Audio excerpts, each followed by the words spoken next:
Esto de aquí es una boina, un beret o chapela de toda la vida. La han usado tus padres, tus abuelos, tus bisabuelos y así, con ciertas variaciones hasta la edad de bronce. Hace 5000 años, ha conquistado países mediante la guerra y sin duda alguna llevarla era sinónimo de elegancia, pero por alguna razón tú no has llegado a utilizarla. Vaya, quizá incluso pienses que es una prenda de paletos y vayas orgulloso con tu gorra de béisbol. Oh, y cuán equivocado puede estar uno. Pero entonces, ¿por qué hoy en día se ven cada vez menos boinas? ¿Cómo consiguió ser una de las prendas más populares del mundo para luego caer en el olvido?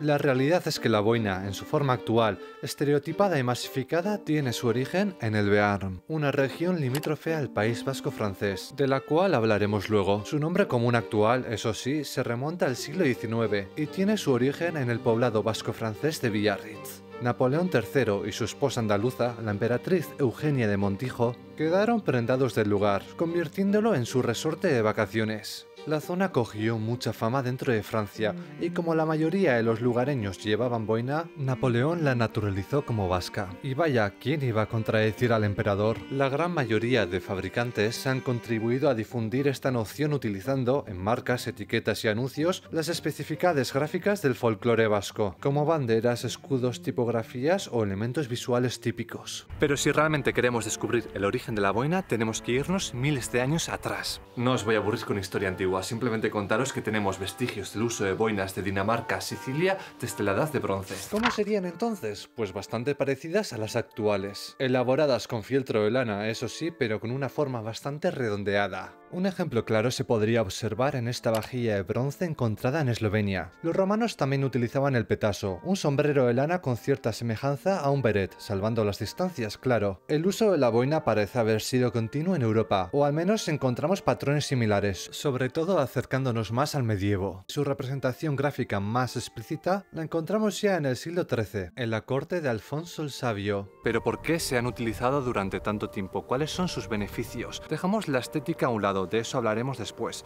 Las boinas están hechas de lana, y esto nos da dos ventajas principales frente a una cabeza al desnudo. Abrigan pero bien, no da un calor aplastante, sino dulce, gozoa, y en climas fríos y templados se agradece. De la misma forma es nuestro perfecto aliado bajo la lluvia y llovizna. En climas húmedos donde la lluvia fina es realmente habitual, realmente nos protege. Vaya, no sé cuántas veces habré ido por la calle con amigos y me han dicho, vaya, se está lloviendo. Y yo, con la boina puesta, ni darme cuenta. Y el epicentro de personas que supo aprovechar o quizás conservar el uso continuado de la boina se concentró en los Pirineos occidentales. Los pastores del antiguo Reino de Navarra y los limítrofes valles de Aragón y Guipúzcoa hacían un uso efectivo de sus bondades, y como tal se ve representado la fachada de numerosas iglesias, tales como en el Roncal. Estas boinas estaban completamente hechas a mano, un proceso extremadamente laborioso como era trabajar la lana, hasta que nuevos vientos trajeron una nueva tecnología desde las Islas Británicas y todo cambió.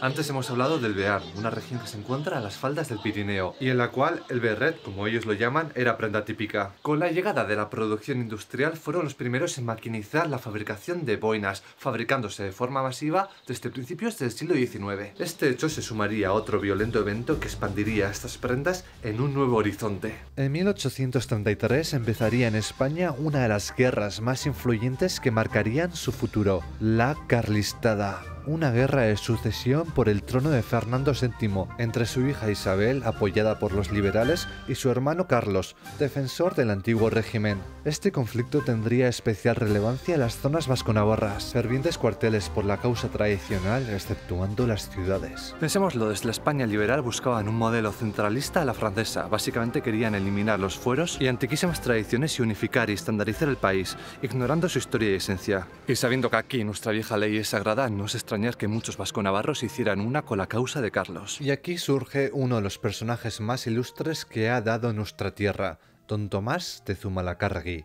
Guipuzcoano de nacimiento pero de fuerte arraigo navarro, fue el principal general de la causa bélica de Carlos y el impulsor de las boinas como uniforme militar masivamente utilizado. Y pensadlo, las ventajas eran muchas después de la llegada de la revolución industrial. Económicas de producir, resistentes y compactas, protegían las cabezas de los hombres del frío, del agua y del sol, pudiendo rellenarla con una chapa, sirviendo de casco contra los golpes de sable y sobre todo un elemento representativo para crear conciencia de grupo. Poco a poco la boina se convirtió en un símbolo del carlismo y el general liberal Espartero prohibió en el año 1838 llevar esta prenda a toda clase de personas, tanto militares como paisanos dentro de España. Y pasó lo que pasa cuando le dices a alguien que no haga algo, que la boina se volvió extremadamente popular y se extendió por todo el país. Quizás inspirado por lo bien que funcionaban las boinas en ambientes hostiles para las tropas carlistas, la división de élite de montaña francesa decidió añadir las boinas a su uniforme. Y de aquí en adelante diferentes divisiones de ejércitos mundiales empezarían a incorporar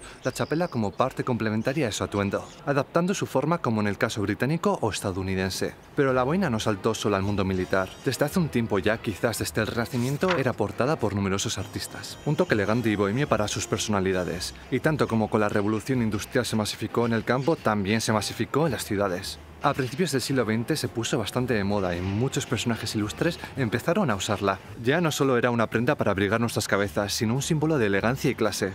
En España también la chapela trascendió del campo y se abrió a ambientes urbanos, principalmente por artistas y escritores que favorecieron al bando republicano. La llegada del franquismo, eso sí, conllevó la clausura de cierta cultura urbana previa a su llegada, lo que desterró a la boina de los ámbitos bohemios por el simple hecho de que estos dejaron de existir, pasando a quedar como una prenda reducida al mundo rural.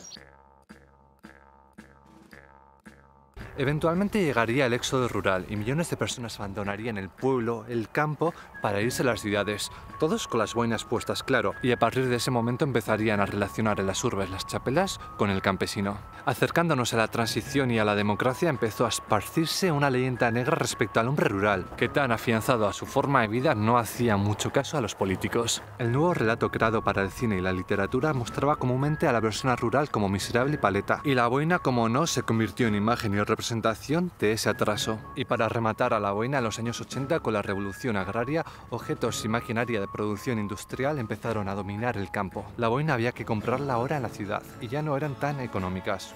Por otro lado, los campos y cooperativas empezaron a regalar las gorras de plástico tan comunes que podemos ver hoy en día, y que el campesino muchas veces aceptó para intentar alejarse de esa imagen creada de paleto. Aunque eventualmente fuese perdiendo algo de popularidad, la boina siguió siendo bastante respetada fuera de las fronteras y en el País Vasco y Navarra. Es realmente curiosa la capacidad que han tenido las montañas vasco-navarras de mantener y conservar numerosas tradiciones y culturas que se iban perdiendo alrededor.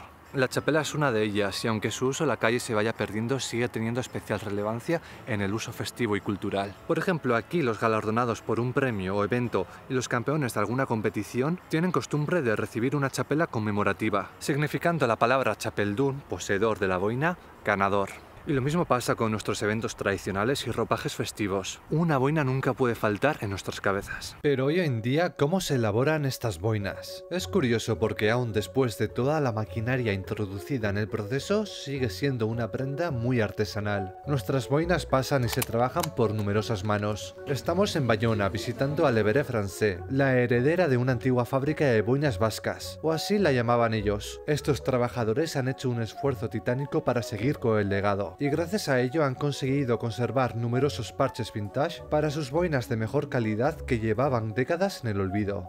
Lo más importante para elaborar una buena chapela, como con cualquier cosa, es la materia prima. En este caso, la lana. Entre las lanas tenemos diferentes categorías dependiendo de su finura, y sin duda alguna la más fina es la procedente de ovejas merinas. Lana merina, véase. Fabricantes como Boinas Elósegue utilizan merino procedente de Australia, de buenísima calidad, pero aún más excelente y local es la procedente de las ovejas merinas de Arles, la utilizada por Le Verre Francais. Aquí el hilo de lana ya teñida pasa a las bobinadoras, que lo devanan en carretes para ser utilizados en el telar. Estos telares mecánicos se encargan de entrelazar el hilo, obteniendo así una base para la boina que, como veis, tiene una forma adecuada pero le falta consistencia. Cada boina se inspecciona individualmente en busca de irregularidades y una vez está perfecta, para transformarla se abatana en agua y jabón. Ahora esto ya tiene mejor pinta, pero no están acabadas.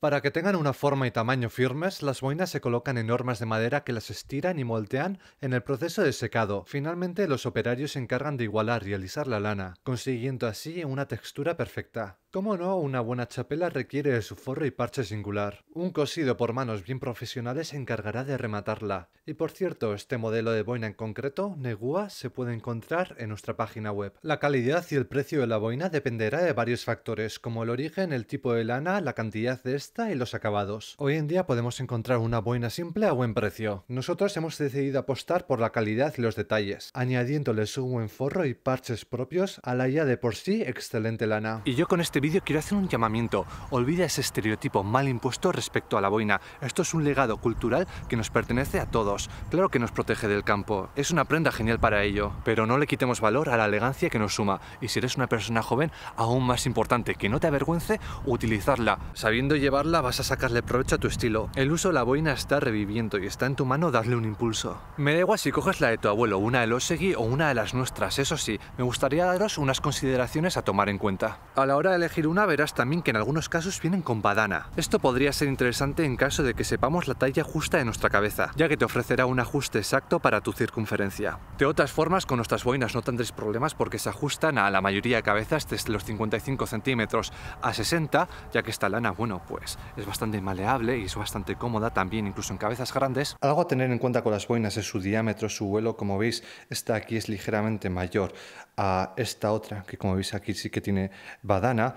Y en un principio eran del mismo tamaño, esta es de 28 centímetros, un tamaño estándar para una cabeza estándar. Si tuviésemos una cabeza de unos 61 62 centímetros, sí que tendríamos que buscar una que tuviese un diámetro de unos 30, 31. Lo que pasa es que esta chapela la he utilizado durante tantos años, tanto tiempo, que al final la lana se ha ido encogiendo un poquito con el uso, se ha apretado y ha disminuido un poquito su tamaño. Mientras tanto esta otra está un poco más virgen, digamos, y por lo que he notado guarda la compostura mejor. Lo que sí que es curioso es que esta boina de un diámetro más pequeño es lo que se utilizaría tradicionalmente en Castilla, con un vuelo menor de unos 25-26 centímetros, y la estética que ofrece sí que es un poco diferente, incluso más apretada, diría yo. Os voy a dejar los links de nuestras boinas en la descripción y el comentario fijado, pero no os olvidéis, si tenéis la de vuestro padre o abuelo a mano, la podéis utilizar perfectamente. Y ahora sí, importante para los más inexpertos, ¿cómo nos podríamos poner una chapela? ¿Cómo pones una boina? Lo primero de todo y lo más importante, enganchársela bien aquí atrás. Y a partir de aquí podemos empezar a moldearla del frente. Históricamente dependía un poco de la región donde vivíamos. En Vizcaya era más común echársela hacia un lado, al izquierdo si eras zurdo, o al derecho si eras diestro.